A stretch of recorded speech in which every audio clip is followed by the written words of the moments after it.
Bonsoir. Je voudrais vous parler de la sécurité civile. C'est le thème de ce séminaire. Nous sommes le 27 mars 2024 et parler de la sécurité civile en cette année 2024, lorsqu'on voit l'environnement international, on peut se dire que c'est une problématique majeure, puisque il s'agit de mettre en place des politiques, des mécanismes qui visent à prévenir non seulement les risques naturels, industriels ou anthropiques, mais également d'organiser les moyens de secours pour garantir la sécurité des personnes, la protection des biens et de l'environnement contre les accidents, les sinistres et les catastrophes naturelles. Alors, le concept de sécurité civile, également appelé protection civile, on peut le retrouver déjà dans les textes de la conférence diplomatique qui s'est tenue à Genève, 8 juin 1949, et qui a abouti aux conventions de Genève du 12 août 1949. Lorsqu'on lit l'article 6, alinéa A du protocole 1 relatif à la protection des victimes de conflits armés internationaux, cet article définit la protection civile comme l'expression qui s'entend de l'accomplissement de toutes les tâches humanitaires ou de plusieurs d'entre elles destinées à protéger la population civile contre les dangers des hostilités ou de catastrophes et à l'aider à surmonter leurs effets immédiats ainsi qu'à assurer les conditions nécessaires à sa survie. Donc, cette définition, on la trouve également, il y a une thèse tenue à l'Université de Montpellier en 2015 par Patrice Ngolé-III, dont le titre de la thèse est « La sécurité civile dans les États de la communauté économique et monétaire de l'Afrique centrale ». CEMAC. On y trouve déjà cette définition. Patrice Emmanuel Ngolé-III reprend également cette définition de la Convention de 1949. Alors, la sécurité civile ou la protection civile, je vais utiliser les deux mots, prépare et met en œuvre les mesures et moyens appropriés relevant de l'État, de personnes publiques ou privées. Elle est donc l'ensemble des moyens mis en œuvre par un État pour protéger ses citoyens en temps de guerre comme en temps de paix. Cette sécurité civile relève d'une compétence interministérielle sur le plan national et elle est confrontée à d'énormes difficultés dans les pays en développement. On peut donc dire que le terme de sécurité civile ou protection civile désigne la protection des populations en temps de paix et en temps de guerre.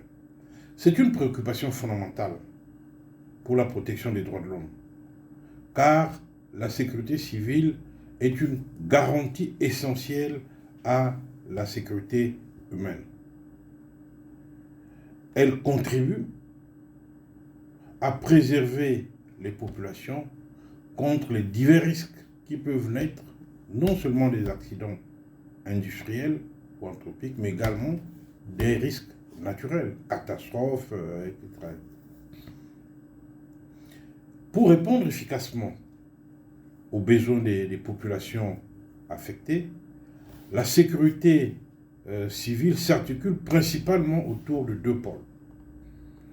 D'une part, la formation des personnels de la sécurité civile et, d'autre part, la gestion des risques de façon à maîtriser les 4 phases de la crise, c'est-à-dire la planification, la préparation, la réponse et le retour d'expérience. Aujourd'hui, la sécurité civile a un large éventail de tâches et ses membres s'occupent de la mise à disposition des infrastructures de protection nécessaires et des moyens permettant de transmettre l'alarme à la population. Les personnels de la sécurité civile soutiennent également les organes de conduite et les organisations partenaires du système coordonné de protection de la population. Ils assistent les personnes en quête de protection et protègent les biens culturels. Ils effectuent des travaux de remise en état lorsqu'il y a eu catastrophe. Et l'on peut dire que la protection civile apporte une contribution indispensable à la protection de la population, à la sécurité humaine et finalement à la sécurité nationale. Nous voulons souligner 3 points dans notre propos introductif. Nous voulons d'abord évoquer les trajectoires factuelles de la sécurité civile, puis ensuite nous évoquerons les enjeux et les problématiques de la société civile, la sécurité civile, et enfin, troisièmement, nous évoquerons dans notre propos introductif l'essor d'une coopération internationale en matière de sécurité civile. Donc, d'abord les trajectoires factuelles de la sécurité civile, ensuite les enjeux problématiques de la société civile, enfin l'essor d'une coopération internationale en matière de sécurité. Voilà les 3 points qui vont structurer notre propos introductif. Après ce propos introductif, nous allons présenter notre communication sur 3 chapitres. Le premier chapitre portera sur le cadre théorique de la sécurité civile. Nous allons montrer les approches conceptuelles de la sécurité civile. Quels sont les concepts clés de la sécurité civile et quelle est l'approche historique de la société civile. Puis nous montrerons l'approche institutionnelle de la sécurité civile, à savoir les acteurs et les principales activités de la sécurité civile. Dans un deuxième chapitre, nous présenterons le cadre juridique de la sécurité civile. Il s'agira donc de montrer non seulement le cadre juridique international, mais également le cadre juridique interne. Et là, nous allons faire le choix d'un pays, le Cameroun. Et dans un troisième dernier chapitre, nous montrerons le cadre stratégique opérationnel de la sécurité civile. Et dans ce chapitre, nous verrons quelle est l'effectivité de la coopération internationale pour la sécurité civile, notamment au travers du cadre d'action de Sendai pour la réduction des risques de catastrophe. Et nous parlerons également de la feuille de route africaine de la sécurité civile. Enfin, toujours dans ce chapitre, nous évoquerons dans un deuxième temps les problèmes juridiques qui sont liés aux opérations internationales de sécurité civile, notamment l'admission et le contrôle des secours internationaux, et enfin la gestion, la coordination et la redevabilité des opérations de secours internationaux. Puis nous tirerons une brève conclusion à l'issue de cette présentation. Donc venons à notre introduction et évoquons d'abord les trajectoires factuelles de la sécurité civile. Le 21 août 1986,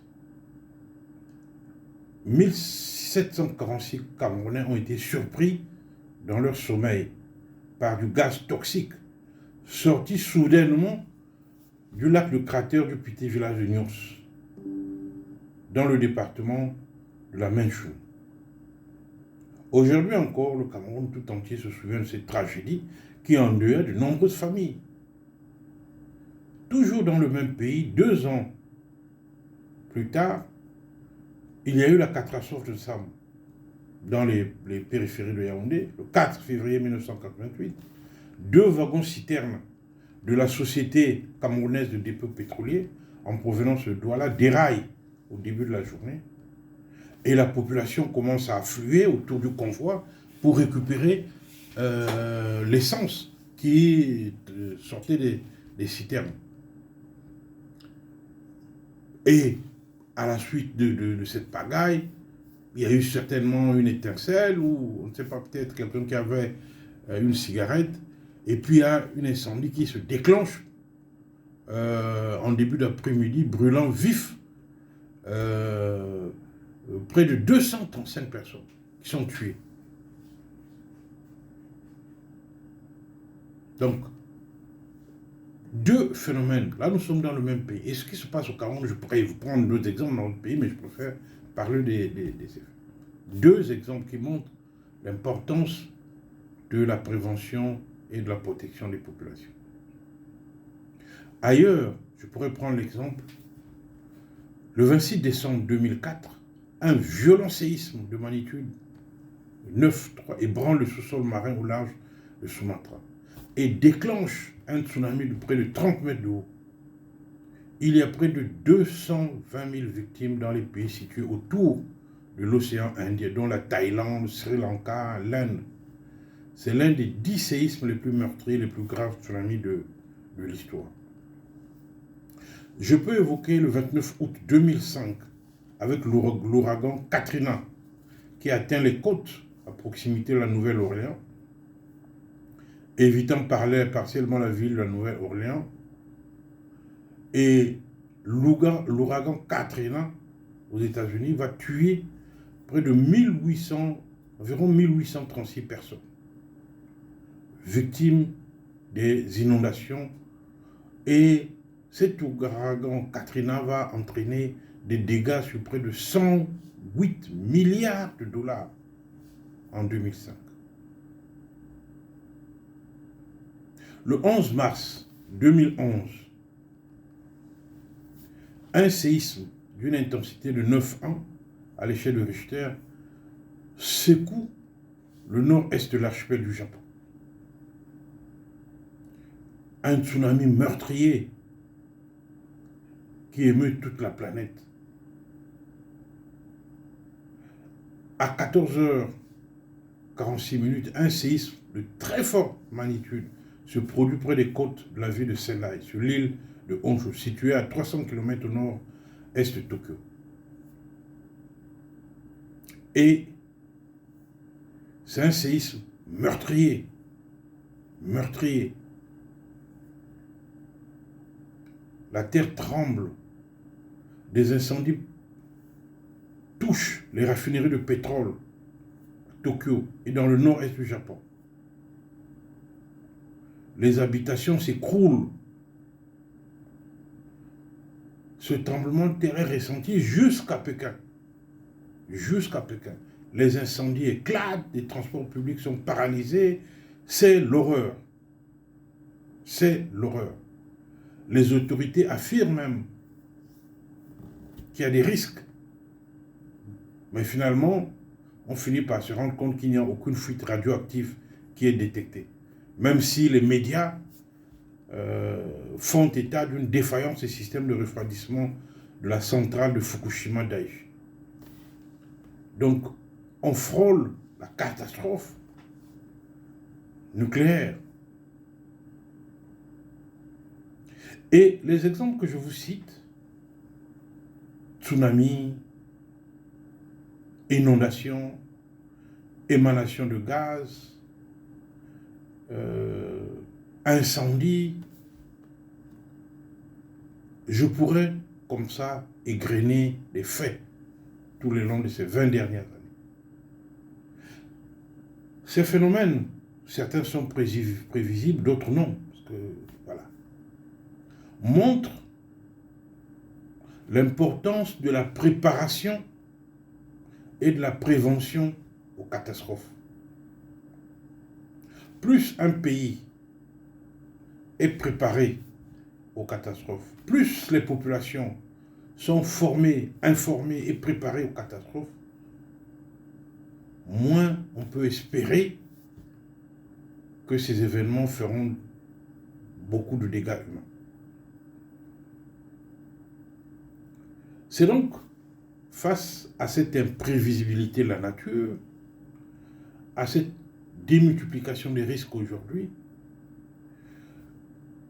que l'on comprend la nécessité et la légitimité de la sécurité civile comme moyen d'assurer la sécurité humaine. De là, nous allons voir les enjeux et les problématiques de la sécurité civile comme deuxième clé introductive de ce séminaire. Alors évidemment, les enjeux et les problématiques sont nombreux. Sécurité d'abord des personnes, des biens également, de la société dans son ensemble. Je ne vais pas m'étendre ici sur la liste des catastrophes meurtrières qui ne fait que s'allonger tous les ans. Catastrophes naturelles, catastrophes industrielles, conséquences des conflits, conséquences des changements climatiques. Et avec la croissance démographique, les dégâts causés par tous ces événements deviennent de plus en plus meurtriers. Il y a donc lieu de comprendre que pour protéger les populations, il n'y a pas de fatalisme face aux caprices de la nature. La menace est là, les risques sont là, sont parfois connus, parfois évalués, parfois subodorés, etc. Il faut donc, et ça c'est un des premiers points, il faut donc mettre en place des politiques de prévention et de gestion des catastrophes, ainsi que des mécanismes de réduction des risques. Parce que face aux obstacles, face aux incertitudes des crises, notamment compte tenu des aléas et des risques qui sont liés à beaucoup de choses, l'urgence et la nécessité d'une approche stratégique du renforcement et d'amélioration de la sécurité civile devient une exigence de bonne gouvernance. Il faut donc tenter de maîtriser ces risques. Et il faut développer des connaissances pour apprivoiser les risques. La maîtrise des risques passe par un certain nombre d'étapes. D'abord, il s'agit de comprendre le risque en analysant le processus, l'aléa physique, les caractères du corps social menacé, c'est la question de la vulnérabilité, ainsi que les réactions face à l'accident éventuel. Il faut ensuite connaître le risque pour pouvoir évaluer le temps de retour de l'aléa en considérant la fréquence et l'intensité des événements passés. Il s'agit aussi de prévoir les manifestations possibles de l'aléa, ses impacts, afin d'envisager les aménagements adaptés pour une gestion optimale de l'espace approprié. Il est donc indispensable de prévenir la catastrophe par des politiques d'aménagement, de formation, d'information, de sensibilisation des communautés concernées. Il y a donc 3 types de démarches. Premièrement, la prévision. Deuxièmement, la protection. Puis la prévention. Cela passe naturellement par l'éducation, l'information et la sensibilisation de la population. Troisième point, l'essor d'une coopération internationale en matière de sécurité civile. Ce point, nous développerons vers la fin, mais je voudrais, dans mon propos introductif, déjà noter que le cadre d'action de Sendai pour les réductions des risques de catastrophes 2015-2030 a été adopté lors de la 3e conférence mondiale de l'ONU tenue à Sendai au Japon le 18 mars 2015. Ce cadre d'action de Sendai est le résultat des consultations lancées à partir de mars 2012 et des négociations intergouvernementales qui ont été menées de juillet 2014 à mars 2015 à la demande de l'Assemblée générale des Nations unies, avec l'appui du Bureau des Nations unies pour la réduction des risques de catastrophe. Ce cadre d'action de Sendai succède donc au cadre d'action de Hyogo qui couvrait la décennie 2005-2015 et était intitulé « Pour des nations et des collectivités résilientes face aux catastrophes ». Donc du cadre d'action de Hyogo, on passe au cadre d'action de Sendai pour la période 2015-2030. Nous reviendrons sur ce cadre d'action de Sendai comme paradigme et cadre de coopération internationale. Ainsi, je vais donc, comme je l'ai indiqué, montrer sur les 3 chapitres évoqués plus haut, qu'est-ce qu'on va attendre aujourd'hui par la sécurité civile ou protection civile. D'abord, le premier chapitre, présentons donc le cadre théorique de la sécurité civile.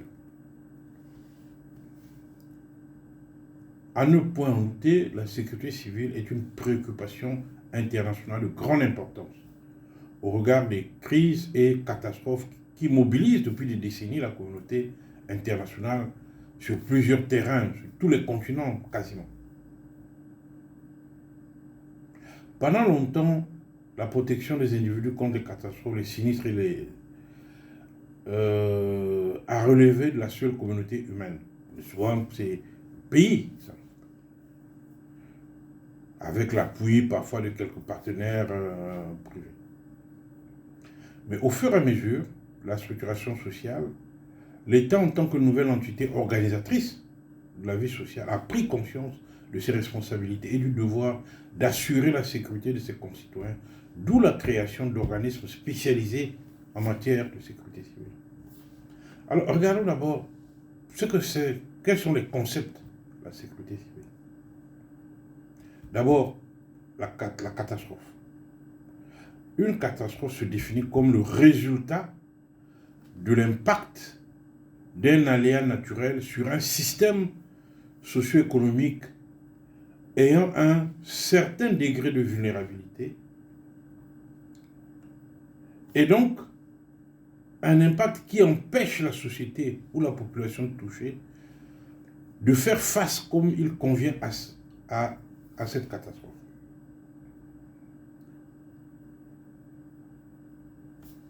Je dis empêche la population ou la société touchée de faire face comme il convient à cette catastrophe. C'est ça ce qu'on va appeler catastrophe. Tandis que les aléas comprennent des phénomènes tels que tremblement de terre, parce que ça c'est les aléas, tremblement de terre, éruption volcanique, glissement de terrain, tsunami, inondation, incendie, crash, etc. Donc ça c'est les aléas. On ne peut pas savoir, on ne prévoit pas. Évidemment, on fait des études, on peut prévoir, on sait qu'il y a telle faille peut-être sismique qui pourrait entraîner un tremblement de terre, etc. Mais c'est difficile parfois de prévoir.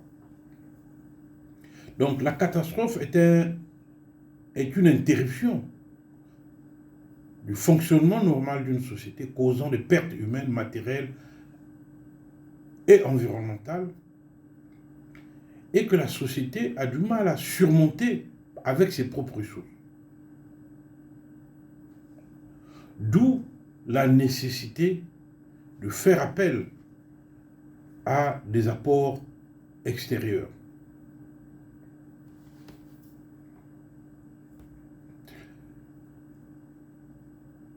Il y a plusieurs définitions de catastrophes qui sont données. Je ne vais pas, je pourrais, dans le document court, vous avez plusieurs éléments. la définition que donne par exemple le programme des Nations Unies pour la formation et la gestion de catastrophes, qui parle, en ce qui concerne catastrophes, de grave interruption du fonctionnement d'une société causant des pertes humaines, matérielles ou environnementales. C'était que je venais de donner tout à l'heure. La définition que donne la Fédération internationale du mouvement de la Croix-Rouge et du Croissant-Rouge, qui dit que les catastrophes englobent plusieurs notions, la vulnérabilité, les capacités, les risques, les dangers, etc. La définition du PNUD, qui souligne que ce sont les pauvres et les personnes vulnérables qui souffrent le plus des catastrophes et qui subissent les pertes, etc. Bref, il y a plusieurs définitions. Donc, il faut comprendre ce que c'est une catastrophe. Premier concept. Le deuxième concept, c'est l'atténuation ou la mitigation, qui constitue l'ensemble des actions et des mesures visant à réduire ou à contrôler les risques existants. Il n'y a pas de risque zéro, mais on peut au moins, lorsqu'on a bien identifié les risques, on peut les atténuer ou tout au moins contrôler ces risques pour réduire leur impact dans l'hypothèse où ces risques surviennent.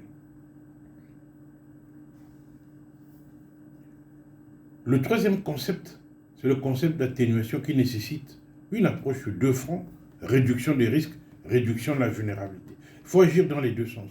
Il ne s'agit pas simplement de réduire les risques, il faut aussi réduire la vulnérabilité des populations qui seront potentiellement affectées par cela.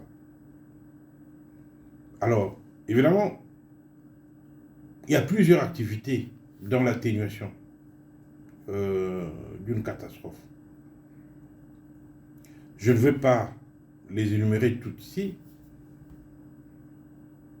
Il y a des solutions technologiques tels que les systèmes de détection des séismes et des éruptions volcaniques, les systèmes des alertes et des prévisions avancées. Il y a la cartographie géologique et topographique qui permet d'identifier les menaces potentielles, par exemple les coulées de boue. Il y a la formation, le renforcement des capacités des communautés, notamment par exemple une éducation, donc, qui permet de savoir comment réagir lorsqu'il y a une catastrophe, comment réagir face à la malnutrition qui peut découler d'une catastrophe, lorsque par exemple le réseau d'eau est complètement hors service, comment vous allez boire l'eau, comment traiter l'eau, etc. Donc il y a beaucoup de choses qui peuvent être enseignées pour que le moment venu que la population puisse mieux s'en sortir face à une catastrophe. Je m'en tiendrai, je pourrais évoquer les constructions d'habitations capables de résister aux menaces. Par exemple, des maisons qui sont capables de résister aux tornades et aux tremblements de terre, etc. Comme j'aurais pu parler des mesures concrètes pour réduire la vulnérabilité, notamment éviter que les habitations soient construites dans des zones qui connaissent par exemple des éboulements de terrain, etc. Donc il y a plusieurs mesures, mais je ne vais pas insister. Vous pourrez retrouver ça sur Internet dans les définitions. Quatrième concept, le concept de préparation. Le concept de préparation qui est l'ensemble des dispositions garantissant que les systèmes, les procédures et les ressources nécessaires pour faire face à une catastrophe sont en place pour venir rapidement en aide aux populations touchées, en utilisant naturellement toute la mesure du possible des mécanismes existants, c'est-à-dire formation, sensibilisation, plan d'urgence, système d'alerte précoce, etc. C'est ça la préparation. On retrouvera beaucoup d'éléments. Je vous renvoie au manuel Sphère qui peut utilement compléter la compréhension de ce que c'est une préparation. Cinquième concept, la protection. C'est quoi la protection? C'est l'ensemble des activités et des mesures visant à assurer un certain niveau de protection physique des personnes et des biens à long terme et de manière quasi définitive. C'est la construction des ouvrages, des habitats résistants, etc. etc. C'est ça la protection. La prévention est souvent l'objet de confusion, mais le choix peut être fait de présenter la prévention comme un concept qui regroupe alors toutes les activités participant à l'élimination ou à la réduction des risques, ainsi que la préparation de l'urgence. Par conséquent, le concept de préparation, au sens large du terme, regroupe toutes les activités qui participent à la réduction ou à l'élimination des risques et à la préparation des communautés face aux urgences. L'aléa, c'est un phénomène d'origine naturelle ou anthropique susceptible d'affecter l'espace donné. L'enjeu, tous ces concepts sont importants, c'est pour ça que je les évoque. L'enjeu, ce sont les personnes, les biens, les activités, moyens, patrimoine susceptibles d'être affectés. Et la vulnérabilité ici doit être entendue comme le taux de probabilité du dégât ou de perturbation au niveau de l'individu, de la communauté, du sous-groupe, de la structure aussi, de la zone géographique, due à l'impact d'un risque ou de catastrophe donné. Enfin, le risque est un événement ou un phénomène pouvant avoir des effets négatifs sur la vie humaine, sur les biens, les activités, au point de provoquer une catastrophe. Donc il est nécessaire, je vous parle de tous ces concepts parce qu'il est nécessaire de les comprendre, de les approfondir. Parce que le discours sur la sécurité civile est articulé sur ces concepts. Donc on ne peut pas saisir rigoureusement la problématique de la société civile sans avoir en arrière-plan un vocabulaire et un background conceptuel qui permet de mieux se saisir des phénomènes, des réalités, des discours sur la sécurité civile. Donc ça, c'est l'approche conceptuelle. Alors, il y a l'approche historique. Je vous ai évoqué en introduction quelques faits, mais je pourrais remonter plus loin pour montrer l'histoire de la sécurité civile. Je ne veux pas tout détailler. Je vous renvoie à la lecture des pages 14 et 15 de votre cours, mais je mentionnerai le décret du 29 décembre 1875 qui crée le corps des sapeurs-pompiers communaux en France. Un vieux texte qui est considéré comme un texte précurseur de la sécurité civile moderne.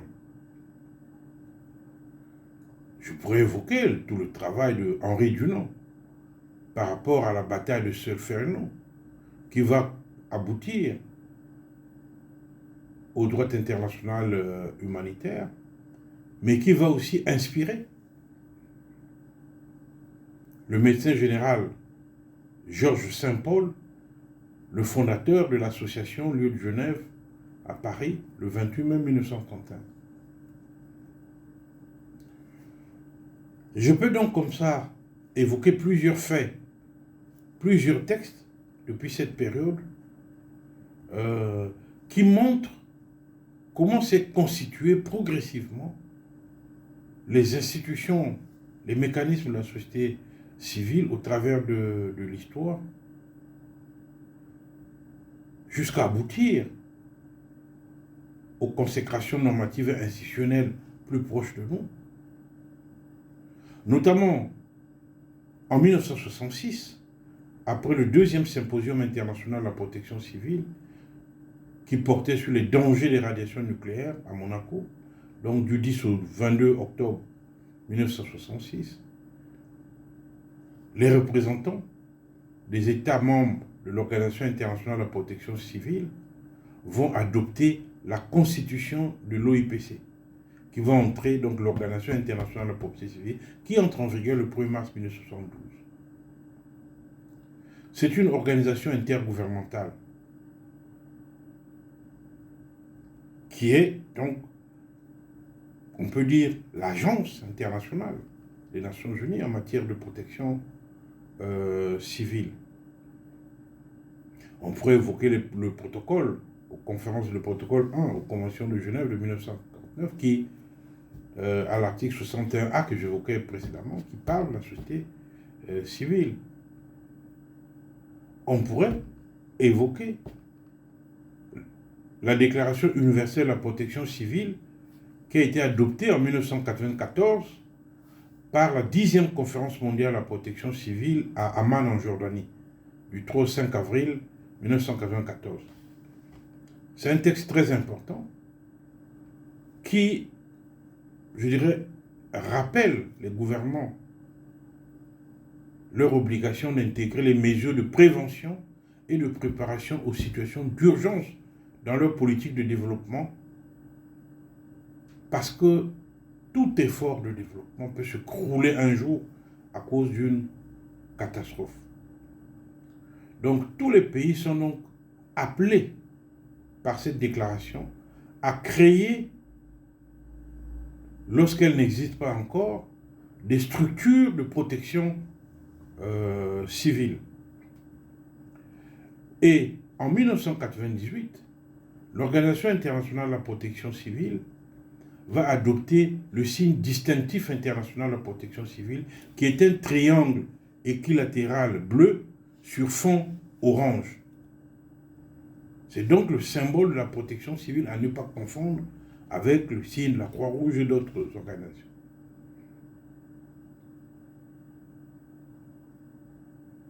Donc, c'est le signe international de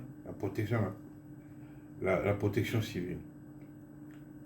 Enfin, je pourrais évoquer la conférence internationale de finalisation du projet de convention cadre d'assistance en matière de protection civile qui a été adoptée le 22 mai 2000, que l'on appelle la déclaration de Genève à l'issue de la conférence ministérielle qui s'est tenue du 30 octobre au 1er novembre 2000 à Genève.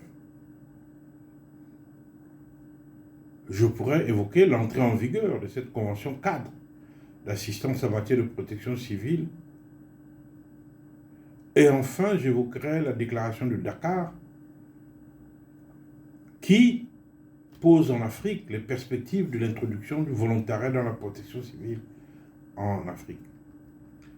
Vous voyez, historiquement, comment ça évolue. Je suis parti de 1875 pour vous montrer que la protection civile, la sécurité civile s'est constituée par strates normatives et institutionnelles. Point n'a besoin d'être surabondant sur ce cheminement historique. Je pense que vous pouvez consulter d'autres documents, il y a des ouvrages qui vous montrent tous les détails sur tous ces instruments juridiques que je viens d'évoquer. Donc, une approche conceptuelle, mais également une approche institutionnelle de la sécurité civile. Cette approche institutionnelle de la sécurité civile passe d'abord par l'identification des acteurs de la sécurité civile. Quels sont les acteurs de la sécurité civile? Les premiers acteurs de la sécurité civile, pour moi, sont d'abord les populations elles-mêmes. Ce sont les populations elles-mêmes, ce sont elles les premiers acteurs. Parce que c'est elles qui sont les premières concernées, les premières victimes. C'est les populations qui doivent être au cœur de la sécurité civile. Avant même la prise en considération par les États des risques naturels et la mise en place d'actions de prévention, les communautés elles-mêmes qui sont menacées ont appris à développer à leur niveau, avec les moyens qui sont les leurs, des solutions pour préserver les biens et les personnes. Dans nos traditions, il y a des systèmes d'alerte précoces, il y a l'identification des zones de refuge, des cultures de substitution. Dans beaucoup de traditions, on dit, bon, mais quand on entend tel chant d'oiseau, ça veut dire qu'il y a tel événement qui va arriver. Donc, il y a beaucoup d'éléments dans les cultures. Lorsqu'on voit telle forme de nuage, on sait qu'il va y avoir certainement un ouragan, un orage, et subitement les populations commencent à s'organiser parce qu'on sait que cet événement peut être porteur de dévastation, de dégradation de l'environnement, d'atteinte aux vies humaines. Donc, il y a dans les cultures des mécanismes d'alerte, compréhension, des traditions, à travers le temps, pour identifier dans la nature des alertes qui montrent qu'il y aura dans quelque temps peut-être un éboulement de terrain, qu'il y aura peut-être danger que les champs soient ravagés par des criquets. Bref, dans beaucoup de cultures, dans beaucoup de pays, sont donc développés comme ça. On sait aussi que quand il y a telle saison, par exemple, quand il y a sécheresse, on va manger quoi? Donc, il faut se préparer. Si la saison pluvieuse n'a pas été bonne, on sait déjà que la saison sèche, il y aura des catastrophes. Donc, il faut déjà se préparer à avoir de quoi manger dans les greniers. Et comment faire? Donc, avant même l'État, les institutions internationales, je dirais que les populations elles-mêmes, par leur histoire, par leur socio-anthropologie, ont déjà appris à faire face aux risques naturels et anthropiques. Donc pour moi, parmi les acteurs de la sécurité civile, je placerai d'abord les populations elles-mêmes au cœur de la dynamique de la sécurité civile. Ensuite, alors il y a tous ces acteurs, je vous ai parlé des institutions, des conventions, tout ça, etc. L'Assemblée générale des Nations unies, qui en décembre 1999 a adopté la stratégie internationale de prévention des catastrophes et qui a créé au sein du secrétariat de l'ONU l'institution qu'on appelle l'UNISDR pour assurer la mise en œuvre de la dite stratégie internationale. Il y a donc, c'est cette stratégie qui crée donc le Bureau des Nations Unies pour la réduction des risques de catastrophes. Le Bureau des Nations Unies pour la réduction des risques de catastrophes, selon l'UNSDR, qui est un point focal du système des Nations Unies pour la coordination et la prévention des risques de catastrophes, et qui a un plan directeur international pour la prévention et la réduction des risques de catastrophes. On peut retrouver l'UNSDR sur Internet et regarder son mandat, sa stratégie, etc. et tous les documents. On peut évoquer aussi l'Organisation internationale de la protection civile qui intervient. Je pourrais évoquer l'action de la Banque mondiale dans la réduction des risques, y compris les banques régionales de développement, les agences de développement, etc. On peut aussi évoquer l'action de certaines ONG comme CARE, ACF en matière Oxfam, la Croix-Rouge, Save the Children, Handicap International. Bref, toutes ces institutions agissent dans le domaine de la sécurité, civile. Quelles sont les activités qui sont menées dans le domaine de la sécurité civile? Si les institutions internationales s'accordent depuis quelques années sur le fait que la prévention des catastrophes doit constituer un domaine d'action majeur des politiques de développement, mais ce n'est que très progressivement qu'elles ont commencé à mettre en place de nouvelles orientations et stratégies face à l'ampleur croissante des catastrophes. D'abord la Banque mondiale, qui, avec le séisme de 1999 en Turquie, a pris un tournant historique en décidant de repartir les fonds affectés à la reconstruction en des actions de reconstruction proprement dites et des actions de prévention de catastrophes, notamment par le financement d'un système d'assurance anti-catastrophe moderne, l'établissement d'un nouvel organisme de gestion des urgences, etc., etc. Donc il y a là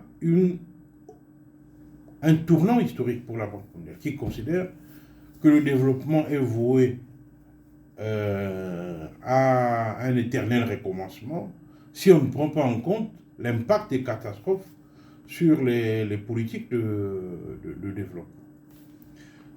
Je pourrais évoquer l'action de la Commission de l'Union européenne également mais je préfère que l'on aille regarder l'action des ONG que j'ai invoquées tout à l'heure, qui est à Oxfam. Si vous allez sur le site, vous allez voir ce qu'ils font pour la sécurité civile. Le PNUD également, qui a élaboré, a été l'un des acteurs contributifs pour la stratégie internationale pour la prévention des catastrophes. Donc tous ces acteurs-là interviennent dans le domaine de la sécurité civile. Voilà ce que je pouvais dire sur ce premier chapitre théorique. Le deuxième chapitre, lui, porte sur le cadre juridique de la protection civile. Je vous ai dit qu'il y avait un cadre juridique international, j'ai déjà évoqué beaucoup d'instruments, et puis un cadre juridique interne où j'ai pris l'exemple du Cameroun dans le cours. Alors, d'abord parlons des normes internationales. D'abord les normes internationales générales. Évidemment, il y a le droit international humanitaire. Le droit international humanitaire, je vous ai parlé de l'article sur le protocole 1, article qui permet de définir ce que c'est la protection civile. Mais il y a aussi tous les textes internationaux relatifs aux droits de l'homme, la Déclaration universelle, les pactes internationaux de 1966. Tous ces textes-là contribuent directement ou indirectement à donner une base juridique à la sécurité civile, y compris la Convention de Genève de 1951 sur le statut des réfugiés. À cela, on pourrait aussi ajouter les textes sur les populations déplacées de l'intérieur. Donc, tous ces textes-là sont des textes qui donnent les bases et les moyens juridiques aux États pour agir dans le domaine de la sécurité civile. J'ai évoqué la Convention de Kyoto pour la simplification et l'harmonisation des régimes douaniers, telle qu'amendée à 1999. La Convention d'Istanbul relative à l'admission temporaire de 1990. Tous ces textes-là facilitent l'opérationnalisation de la sécurité civile. Il y a aussi des textes qui assurent la protection et les facilités au personnel de secours lors des catastrophes. Par exemple, on peut citer la Convention de 1965 visant à faciliter le trafic maritime international. C'est un texte important qui a un impact sur la sécurité civile. On peut parler de l'annexe 9 de la Convention de 1944 relative à l'aviation civile internationale. On peut penser que tous ces textes-là constituent une armature juridique pour la sécurité civile. Enfin, j'évoquerai des textes plus encore spécifiques, comme la Convention de Tampere de 1998 sur la mise à disposition des ressources de télécommunications pour l'atténuation des effets des catastrophes ou des opérations de secours en cas de catastrophe. C'est la Convention de Tampere. Donc, toutes les télécommunications, etc., dont on a besoin, parce que les routes il n'y a plus de routes, il n'y a plus de réseau téléphonique, voilà, donc il faut bien avoir les moyens de télécommunication pour pouvoir intervenir. Je pourrais aussi citer la Convention de 1998 relative à l'aide alimentaire, qui définit un peu les engagements minimums en matière de dons, mais aussi des normes de qualité en matière d'assistance alimentaire. Tous ces textes que je cite sont des textes qui sont à intégrer dans l'armature juridique de la sécurité civile. On a la Convention cadre de 2000 sur l'assistance en matière de protection civile, qu'on appelle généralement la Convention cadre.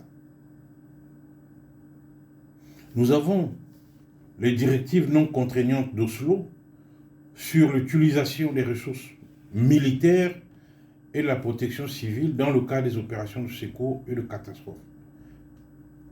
Ces directives ont été amendées en 2006. Nous avons également le règlement sanitaire international de l'OMS, qui est un texte important pour la protection civile, parce qu'il faut des vaccinations, tout ça, etc. Pour cela. Il y a la Convention internationale de 90 sur la prévention, la lutte et la coopération en matière de pollution par les hydrocarbures et son protocole de 2000. Donc tous ces textes. Alors il y a plusieurs textes. Je peux encore citer les textes qui sont sur l'environnement, l'interdiction, la mise au point de fabrication et de stockage des armes biologiques, parce que ça évite des catastrophes. Y compris même le protocole facultatif de 2005 à la Convention relative à la sécurité du personnel des Nations Unies et du personnel associé, qui assure la protection du personnel agissant dans le cadre des catastrophes. Enfin, je terminerai avec les codes de conduite. Code de conduite du mouvement de la Croix-Rouge, qui est un texte important. La charte humanitaire Sphère, pour assurer une assistance de qualité avec des normes minimales pour les interventions lors des catastrophes. Donc, tous ces textes que je viens de citer, que vous retrouvez dans le document, contribuent à renforcer l'armature juridique de la sécurité civile. Donc, ces textes généraux sont mis en œuvre concomitamment avec certains textes spécifiques qui sont liés au droit international humanitaire, les conventions de Genève, leurs protocoles additionnels qui prévoient plusieurs règles pour la protection des civils. Donc ils sont des textes importants, des textes spécifiques importants, notamment dans des situations de conflits armés pour assurer la protection des civils, des biens, de la nourriture, etc., dans la réalisation de l'action humanitaire. Voilà les textes internationaux qui constituent l'armature juridique de la sécurité civile. À côté donc, et en adéquation avec ces textes internationaux, nous avons à l'intérieur de chaque pays des textes internes. Dans le cours, j'ai pris l'exemple du Cameroun, je ne vais pas m'étendre là-dessus, où je cite non seulement les institutions, notamment la direction de la protection civile du ministère de l'administration territoriale et de la décentralisation, qui est l'organe national de coordination et de collaboration multisectorielle en matière de prévention et de gestion de catastrophes au Cameroun, le décret du 8 décembre 2004 portant organisation du gouvernement a fait de cette direction deuxième axe stratégique sur les trois que compte le ministère de l'administration territoriale et de la décentralisation. Je pourrais aussi citer le décret du 13 avril 2005 portant organisation de ce département ministériel qui dit que la direction de la protection civile est chargée de l'organisation générale de la protection civile sur l'ensemble du territoire national. Je pourrais citer toute une litanie des lois qui ont un impact sur la sécurité civile. La loi du 12 juin 1967 portant organisation générale de la défense, la loi du 6 décembre 1986 portant réorganisation générale de la protection civile, qui abroge donc la loi de 1973, la loi de 1974 portant réglementation des opérations d'inhumation, d'exhumation et de transfert de corps, plusieurs décrets, je ne vais pas m'étendre. Donc, il y a plusieurs textes qu'il faut maîtriser. Si vous allez à la page 27 du document de cours, vous trouverez tous ces textes, décrets, arrêtés, etc., y compris l'arrêté du 19 mars 2003 qui crée l'Observatoire national des risques au Cameroun et l'instruction présidentielle du 24 août 1987 portant sur les veilles en vue de la sécurité de la nation, ou l'instruction du 1er septembre 1972 sur la conduite des efforts de défense. Bref, vous avez là, sur le plan interne, pour prendre l'exemple du Cameroun, plusieurs textes qui portent sur la sécurité civile. Quant aux institutions nationales, alors il y a les structures de coordination, je vous ai parlé de la direction de la protection civile au niveau du ministère de l'administration du territoire. Je vous ai parlé de l'observatoire que je citais tout à l'heure. Ce sont les structures de facilitation. Nous avons le Conseil national de la protection civile, qui est un organe consultatif auprès du secrétaire général de la présidence de la République. Nous avons l'Observatoire national des risques. Nous avons le Programme national de prévention et de gestion de catastrophes. Donc, nous avons les institutions internationales de facilitation, notamment le PNUD, l'UNICEF, qui travaille avec le gouvernement camerounais. Et puis, il y a les structures opérationnelles aussi, la Croix-Rouge camerounaise, le Corps national des sapeurs-pompiers, les services d'aide médicale d'urgence, l'Institut de recherche géologique et minière, l'Institut national de cartographie, etc. Donc, toutes ces institutions interviennent dans le secteur de la sécurité civile au Cameroun. Voilà pour le cadre juridique. Donc, il y a des règles internationales, il y a des règles internes, il y a des institutions internationales, des institutions nationales, facilitatrices ou opératrices. Chapitre 3, le cadre stratégique et opérationnel de la sécurité civile. En matière d'opérationnalisation de la sécurité civile, il est important de mettre d'abord en lumière l'effectivité de la coopération internationale, puisque j'ai évoqué le tas de négociations, le tas de règles, de normes internationales qui mettent en branle une coopération. D'abord, dans le cadre, il y a le cadre d'action de Sendai que j'ai évoqué à l'introduction, de réduction de risques. Donc, c'est un cadre de coopération très important. Ensuite, il y a ce que je n'ai pas beaucoup parlé, la feuille de route africaine sur la sécurité civile. Le cas de Sendai, il y a 4 questions prioritaires. Je pourrais dire qu'on peut comprendre les risques de catastrophe, renforcer la gouvernance des risques de catastrophe pour mieux les gérer. 3e priorité, investir dans la réduction des risques de catastrophe. Et 4e priorité, renforcer l'état de préparation aux catastrophes pour intervenir de manière efficace. Je ne vais pas m'étendre, on peut retrouver le cadre d'action de Sendai sur Internet. La feuille de route africaine de la sécurité civile. Alors là, la Commission de l'Union africaine et le Bureau régional Afrique de l'UNCD, donc le bureau que j'ai évoqué de réduction des risques de catastrophes, ont organisé une plateforme régionale pour la prévention des risques de catastrophes du 13 au 15 février 2013 à Arusha, en Tanzanie.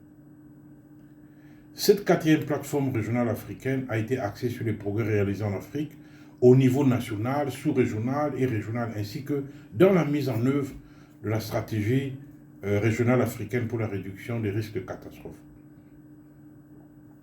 Donc en 2018, dans le cadre du programme renforcement de la résilience aux aléas naturels dans les régions, les pays et les communautés d'Afrique subsaharienne, les autorités nationales des 16 pays africains ont établi un partenariat avec le Bureau des Nations Unies pour la réduction des risques de catastrophe et la Fondation CIMA.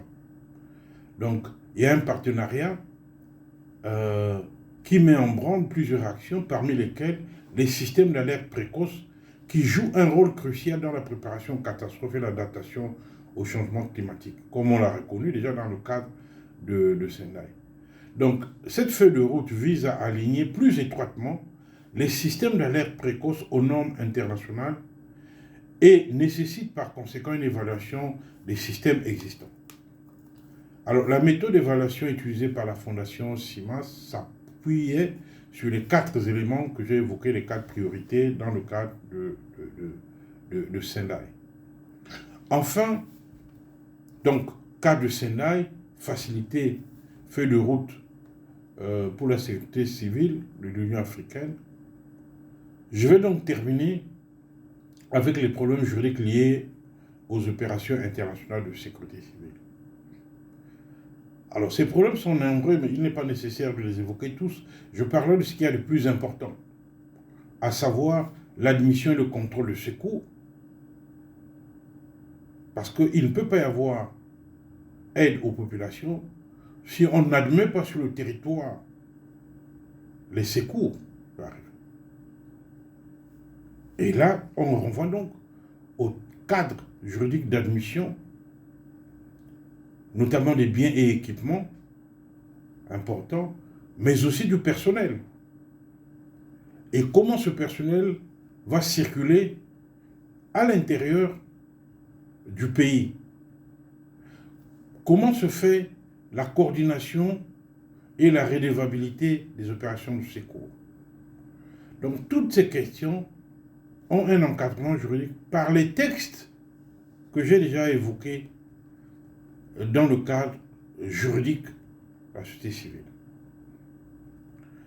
L'on voit donc, à partir de tous ces éléments que je viens d'évoquer, que la sécurité civile est une dimension importante de la bonne gouvernance d'un État. Elle est également une dimension importante de la protection de la sécurité humaine des populations. Elle contribue à la préservation des droits des populations, mais également elle favorise et consolide la paix et le développement. On peut donc, en conclusion, dire qu'aujourd'hui, que le concept de vulnérabilité permet de qualifier un état de fragilité des sociétés face aux risques, notamment dans le contexte des changements climatiques. Et donc, il s'agit, à partir de cette vulnérabilité, de ne pas laisser les populations dans un climat d'insouciance et d'impréparation. Parce qu'on sait très bien que le jour où la catastrophe va survenir, le coût sera très très lourd pour la société par rapport aux moyens qu'on aurait pu déployer pour la prévention. Bien souvent, on pense que l'argent qui sera mis dans la prévention, c'est de l'argent jeté par les fenêtres. Parce qu'on se dit, oui, bon, on va dépenser l'argent, mais est-ce que ça va arriver? On a d'autres priorités, etc.